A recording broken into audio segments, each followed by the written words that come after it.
America Election News 2024. Honest Don. The horrible reason behind Trump's new nickname.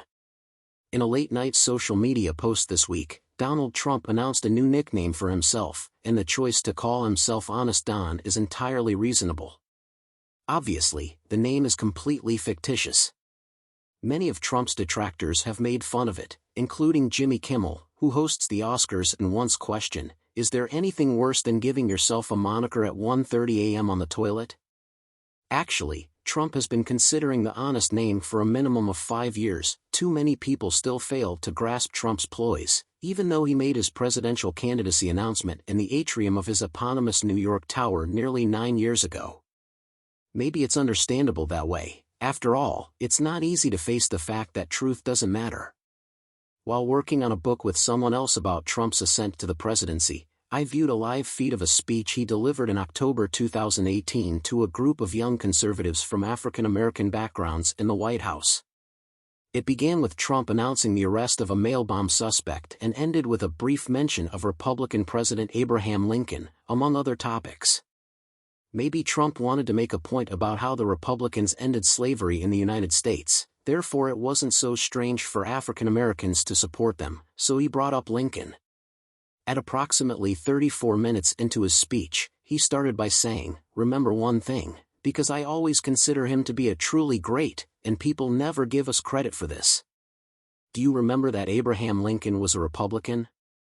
Am I correct?" People were arguing with me. While we were discussing the actions of the Republicans, I must admit that I wasn't exactly performing up to par. Plus, I stated it's powerful, but I gushed all at once. But Lincoln was a Republican, I countered.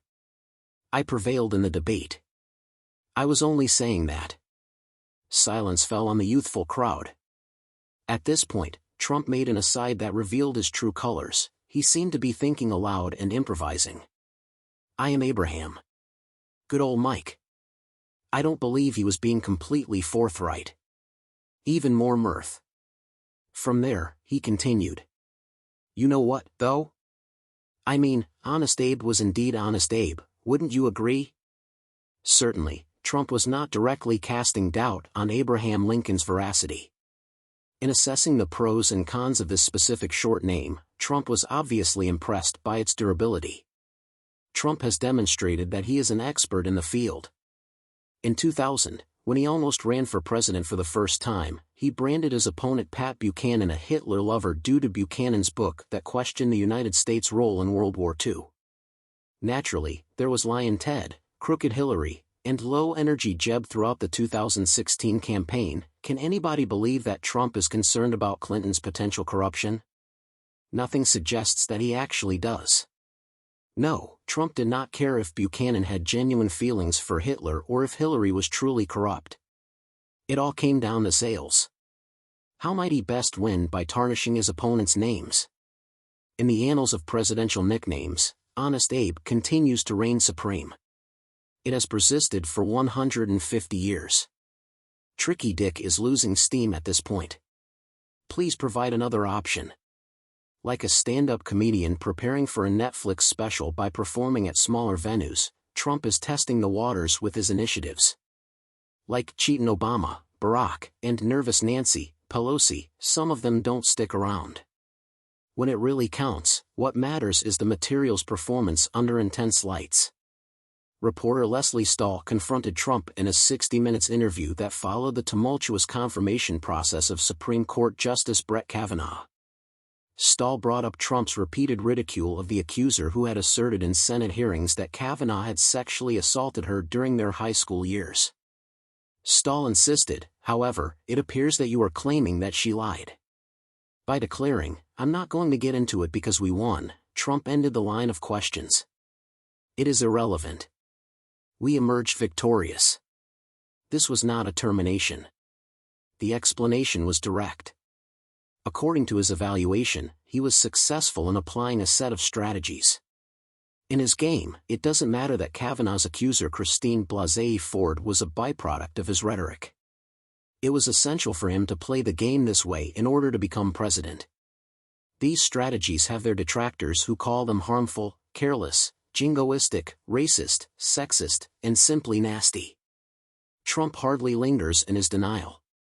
In most cases, he deflects these accusations before offering a concluding response, which boils down to, "What I do gains me power." He had previously informed Stahl, "I'm president, and you're not." The Young Black Leadership Summit returned in 2019.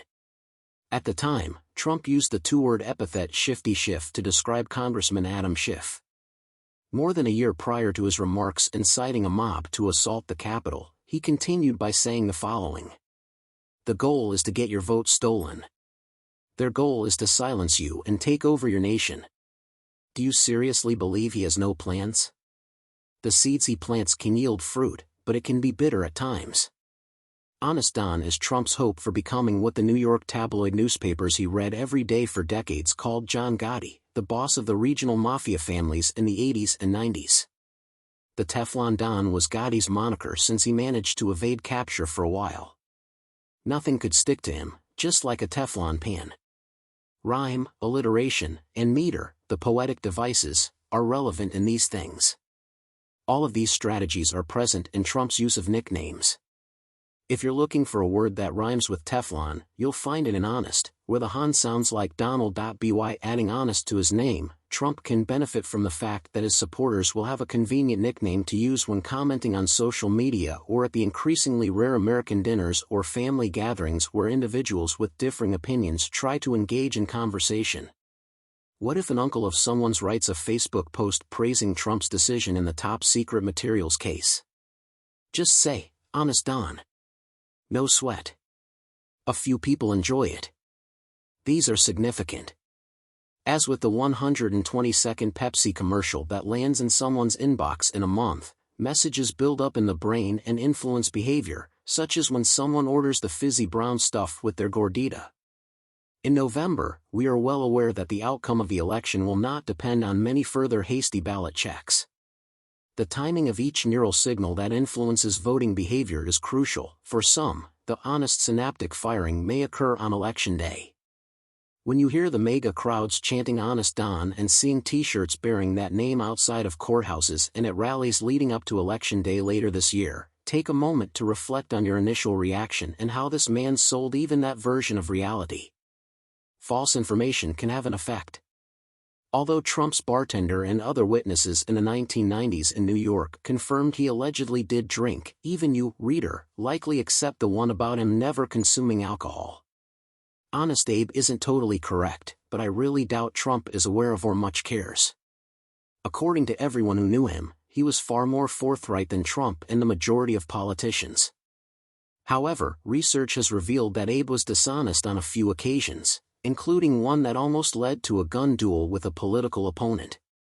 They decided to resolve their differences amicably after friends intervened. Trump was also correct regarding the values of republicanism during Lincoln's administration. It was Lincoln's advocacy for African American citizenship that infuriated John Wilkes Booth, the man who assassinated Lincoln. The Teflon Don, Gotti, became a prisoner. After a soldier shot and killed Booth after his detention, the last words he spoke were useless, useless. At times, it can feel like that. The Trump lawsuit in Georgia. The trial could make re-election challenging for District Attorney Willis and Judge McAfee. What impact could Friday's ruling have on the job security of Fulton County District Attorney Fani Willis and Superior Judge Scott McAfee? Willis and McAfee are both seeking re-election this year.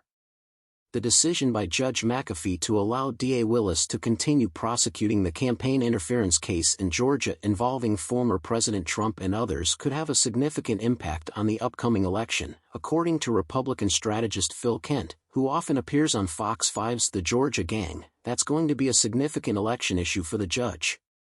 There will be a re-election challenge to Judge McAfee. Judge McAfee of Fulton County is seeking re-election to a position on the Supreme Court.